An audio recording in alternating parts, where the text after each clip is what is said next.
మీదన సుప్రీంకోర్టు కఠినమైనటువంటి వ్యాఖ్యలు చేసింది. పసిబిడ్డల మీద, బడులకు వెళ్లే చిన్నారుల మీద లైంగిక కృత్యాలు అధికమవుతున్న పరిస్థితుల్లో సుప్రీంకోర్టు చారిత్రాత్మక తీర్పే ఇచ్చింది.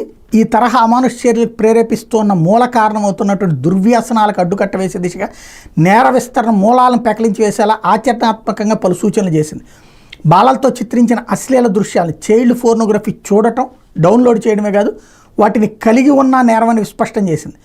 ఆ అశ్లీల దృశ్యాలను మరొకరికి పంపించే లేదా వ్యాప్తి చేసే ఉద్దేశం నిందితుడికి లేకున్నా సరే శిక్షార్హమైనటువంటి నేరంగానే పరిగణించాలంటూ ప్రధాన న్యాయమూర్తి justice D Y Chandrachud, justice J B పార్దీవాలాలతో కూడిన ధర్మాసనం తీర్పిచ్చింది. అసలు ఎందుకు ఇది వచ్చిందంటే, ఒకసారి నా వీడియోలు ఫాలో అయ్యే వాళ్ళకి తమిళనాడు హైకోర్టు ఇచ్చినటువంటి తీర్పు ఇది ఎక్కడ తీర్పు అని ఆ రోజునే నేను వీడియో పోస్ట్ చేశాను.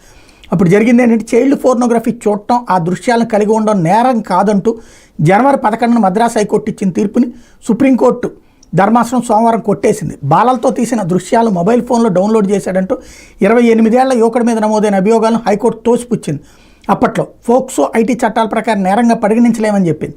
అశ్లీల దృశ్యాలు వీక్షించే వాళ్ళు మానసిక రుగ్మతలను ఎదుర్కొంటున్నారని, అంశంలో శిక్షలు విధించడం కన్నా సమాజాన్ని చైతన్యవంతం చేయాలని సూచించింది.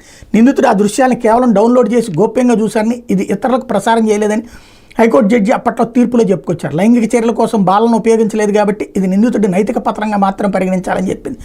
దీన్ని సవాల్ చేస్తూ సుప్రీంకోర్టులో పిటిషన్లు దాఖలైతే తాజాగా ఈ తీర్పు ఇచ్చింది. మద్రాసు హైకోర్టు తీర్పుని సుప్రీంకోర్టు తీవ్రంగా తప్పుపట్టింది. దారుణమైన ఆ తీర్పును రద్దు చేయడం మినహా మరో మార్గం లేదని జస్టిస్ డివై చంద్రచూడ్ నేతృత్వంలో ధర్మాసనం వ్యాఖ్యానించింది.